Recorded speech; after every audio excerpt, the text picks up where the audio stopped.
If you go look up the history of artificial telepathy by X from May 2007, there's a lot of citation, academic citation, about this technology. There are numerous patents for this technology.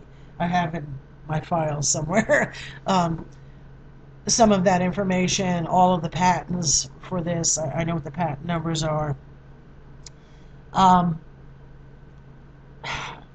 to think the best way to explain this without going too in depth.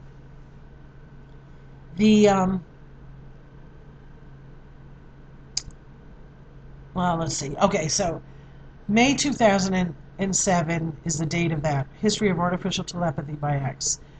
You'll see what SRI was doing and what they were doing since the 50s. Excuse me, I have a little sip of coffee here. They were using all of this technology and what they call remote viewing. This was a hustle for the entire military. You know, when you go to a sleep study in a sleep clinic and they put those little electrodes on your head, they're reading your brain waves. Now, obviously, it's not that they're penetrating into your skull. Your brain waves are outside your head. It is a part of a form of communication through billions of years of evolution. You've heard of the expression misery loves company. If you and I were in a room together and I was profoundly depressed and we were talking for a long time, you would pick up on my brain waves.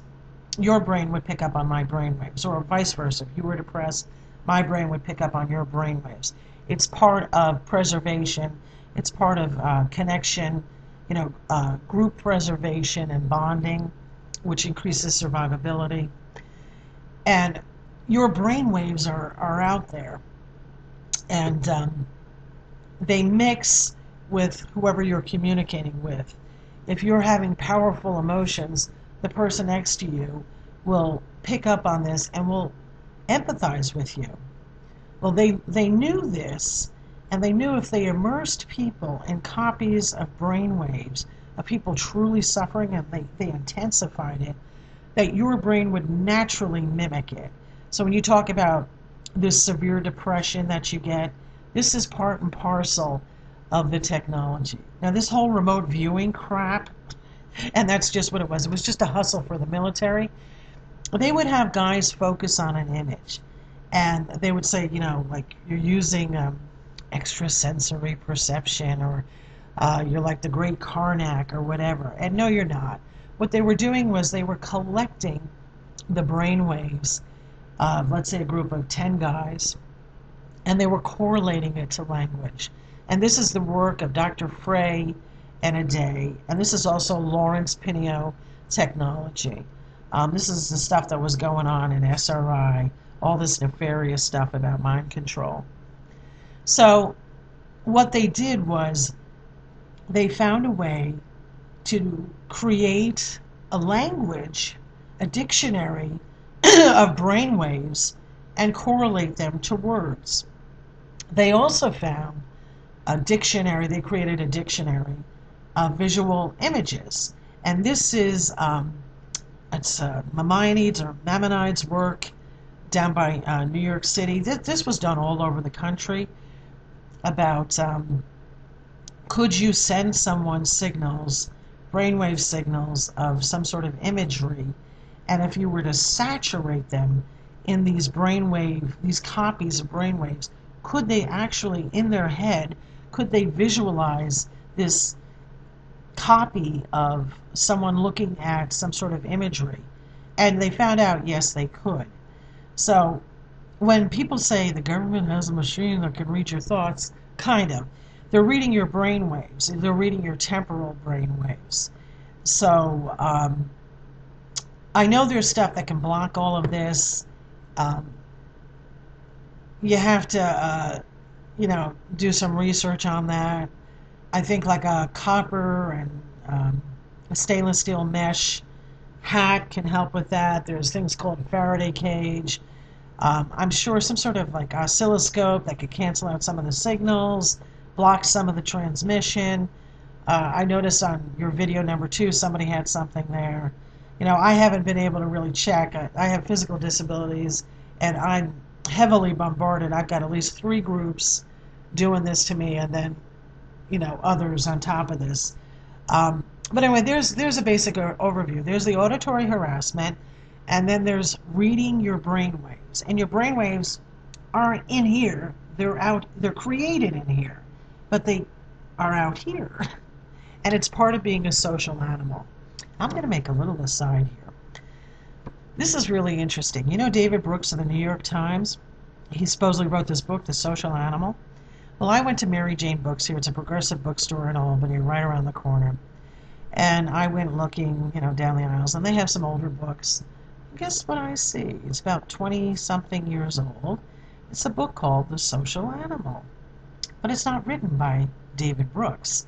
It's written by other people, but it's got all the same topics. That's very interesting, don't you think? I think David Brooks, he steps into some of this stuff about mind control. There's a very weird crew. I grew up in Westchester. I come from the wealthiest, or one of the wealthiest families in Germany. We're piss poor now, or certainly I am. This was Alfred Weber and Max Weber. But I grew up in Westchester. I grew up around some ultra wealth, some of the people that we knew. And I can tell you, ever since working with children, you really see this dirty, dark, ugly side of some of the ultra wealthy. Not all the ultra wealthy, and not all the old money. There are some people that are actually very good people. But anyway, I just think that's very interesting. I'll elaborate on that some other time on my own page. So anyway, to address your V2K, that's how they do that. Then with the Medusa, they're doing 3 things. One is, it is a computer program, and it's an algorithmic learning computer program, and it does noun replacement. Now what's happening is you're being triangulated. Your brainwave frequencies are being read, okay? The alpha, delta, theta, beta, whatever. And it's being plunked into the computer because that information, signal's being sent, it's being captured. It's being sent through the computer. And they talk about the NSA computer. Well, there's a bigger network of computers than the NSA computer. But it's getting plunked into a computer program, and it's saying, okay, well, this alpha at this sine wave and delta at this wave and the blah, blah, blah, blah, blah, together means this word. And it's happening in nanoseconds. That's how quick this information is being processed. If you notice with the computer, I've got a lot of information, how they hide this stuff, how they break it up, how they bombard people with this information. But basically, it's reading your brain waves. It's having it processed through the computer. The computer still has difficulty in making complete sentences, and it still responds in broken sentences and incomplete sentences, because the complexity of the mind is still having difficulty mimicking. And that, I think, will always be, So there's kind of a brief overview of that. And they do noun replacement, and you can think that you're actually having a conversation with somebody, but you're not. With the NSA, they have the ODO, the officer on duty, and he monitors a lot of this stuff. This is done, like some of this is done in the Blue Cube, at Moffitt. I had worked at Moffitt. My field was environmental health and safety. I was working for a defense contractor, whatever. Everything in Moffitt was shut down. They were trying to open up the barracks again, the officers' barracks again. But there was a building there, a pebble building. It had these, the siding was like a stone pebble. And inside, everybody was working on computers in the dark. So this was about spying on people, and they might have been NSA ODOs, just monitoring how this goes for people. And if there was a problem with the computer, they could throw in a line or two. So you have the computer program that can read your brain waves. It is plunking it into the dictionary of language. So brain waves have been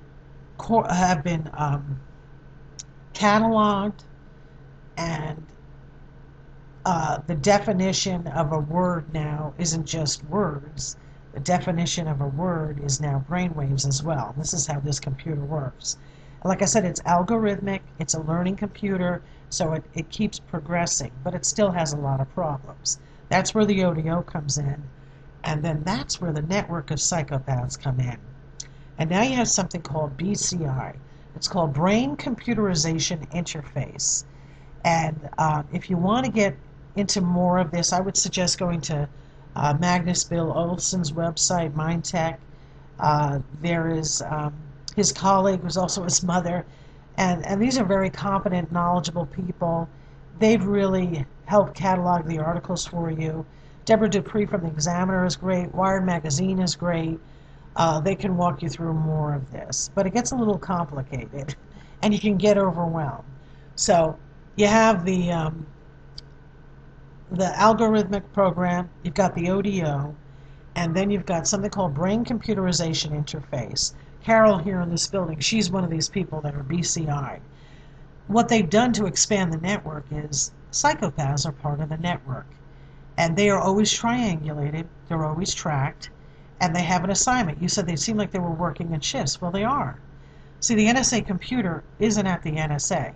Oh, it is, but the more devious and the more destructive and the more malevolent workings are actually through SRI, SAIC, and there's a network of computers. There's a network of computer programmers, engineers, and there's a network that monitors people, like SRI, SAIC has satellite offices all over, that has these psychopaths, literal psychopaths, that are BCI'd into the computer. So let me explain how this works. I'll give you an example with Carol. Carol, if she's on shift, can taunt me. Now, what I'm thinking is processed by the computer. It's sent through the telecommunications infrastructure. Anybody who's got a cell phone, any RFID chip, your computer, your telephone, whatever, you don't even need that. You know, as long as you're in the system, and I am, they can triangulate you and find you. So what I'm thinking, the collection of my brainwaves, boom, is sent to the computer. The computer then, in turn, sends it to Carol. Nobody has to speak, you just got to think. It's your temporal thoughts that are being monitored. She's on shift. She hears via the pulse microwave audiogram being sent to her, or what people call V2K being sent to her, and she can respond to that. She doesn't have to speak. She doesn't have to open up her mouth. She just has to have a nasty antagonistic thought. And it's best to use people whose DNA is one of malevolence, violence, deception, diabolical behavior, the absolute opposite of everything regarding preservation. These people are very predatory, they're deceitful, manipulative, they know how to push buttons. So they're part of the system that does this to people. The other thing is, so that kind of gives you like an overview of how they antagonize people. And they do take turns, they do it in shifts. You talk about getting into the zone later on, about blocking this stuff out, having like white imagery. And I would recommend everybody see all your videos and kind of get a sense. But that's a basic overview of that. The radio frequency weaponry, this is what's so dangerous about this. Now, what the American government likes to do,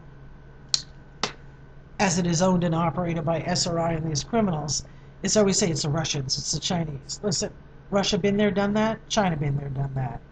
Russia, thank God for Gorbachev, he was making treaties and the Green Cross that he has to try to stop all this weaponry. This is so damn dangerous. This weaponry affects biological systems. It affects physical systems. It is destroying this earth. It is destroying humanity. All the things that you can do with the extremely low frequencies are so goddamn dangerous. All of this stuff has to be carefully monitored. And basically, the technology is so accessible and it's so damn dangerous, and it's in the hands of the wrong people. Humanity's carrying capacity is a psychopath. You can't afford to have any psychopath on Earth. because only psychopaths and the psychopathic are doing this to people. It's scary stuff. It sounds crazy. They call this sci-fi stuff. They call Dianne Feinstein. It sits on the Senate Intelligence Committee. She's been behind all this wacky stuff for decades upon decades. They call this di-fi sci-fi.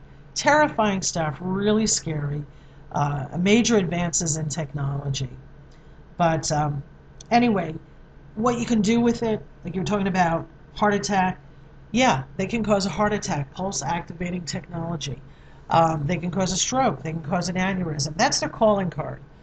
Heart attack, stroke, aneurysm, brain cancer, pancreatic cancer. If you wonder why there's such high incidence of diabetes, you notice their populations that they target, the black community, the Jewish community, have abnormally high rates of diabetes. It's this weaponry. Also with causing autism. Okay, I work with many patients that had autism. The rates have gone up in a logarithmic capacity. What was 1 in 1,000 births is now 66 in 150 births. I mean, it's surreal. And you'll find out that the only people that are targeted for this, that this happens to their children, are good people who speak out against these psychopaths. So yeah, their calling cards: heart attacks, strokes, aneurysms, brain cancer, pancreatic cancer, diabetes, and suicide. When you talk about getting suicidal, they have immersed men, and they've immersed people in brain waves that are so intense they can make you suicidal. What you're actually describing, and you don't realize you're describing, is the formula that they use to do this to everybody that they target. And it is a formula. All right, let me try to wrap this up so it isn't too long. You're talking about your family. They target everybody around you. If you want to understand how they operate and how they work, they have modeled themselves after a batterer, after a child abuser, and all serious child abusers and serious batterers are psychopaths. Now, then go, no, they're not. Now, wait a minute. You're being hustled. You know, these kind of batterers and abusers, they try to latch themselves on to all men, and all men are not like that. They're a small percentage of the population. This is not the majority. They try to hide behind all men, like the Father's Rights group. If you're a real father and a good father, you want to kill everybody in the Father's Rights group. That's the pedophile lobby, and that's affiliated with SRI, and that's a lot of these guys that do this kind of stuff. And their intention to do to your children is such imaginable horror and such depravity. If we don't get rid of this garbage soon, there's no point in having a species. That's how dangerous and disturbed they are. So, let's see. When you talk about your family, they target everybody around you. They're going to target your family. They're psyopsing your family, and your family doesn't know it. There's two types of harassment. There's the audible, conscious harassment, where you're consciously aware, and the conscious brain processes 300 to 400 words per minute. Then there's the subliminal harassment, and they split this up. They truncate words into phonemes, and your brain will fill in the rest, and that your subconscious mind can pick up 1,400 to 1,600 words per minute. So you could be psyopsing, you don't even know it. And everybody in America is under some sort of psyops control. This has been going on for decades. Matter of fact, every president that we've had since 1982, and I'll probably make a separate video on that, on what happened to poor Ronald Reagan. They started practicing on him when he was governor of California. The man was a liberal Democrat. He had a fine mind. He was a good man. His wife and he were inseparable. She caught some of the overspray. She thought she was hearing voices or the house was haunted. No. And I'm going to do a thing on haunted houses. That's all them. I'll explain all the science behind all of that. Do. You don't have ghosts or demons. It's imagery. They do holograms. They do the sound placement technology. This is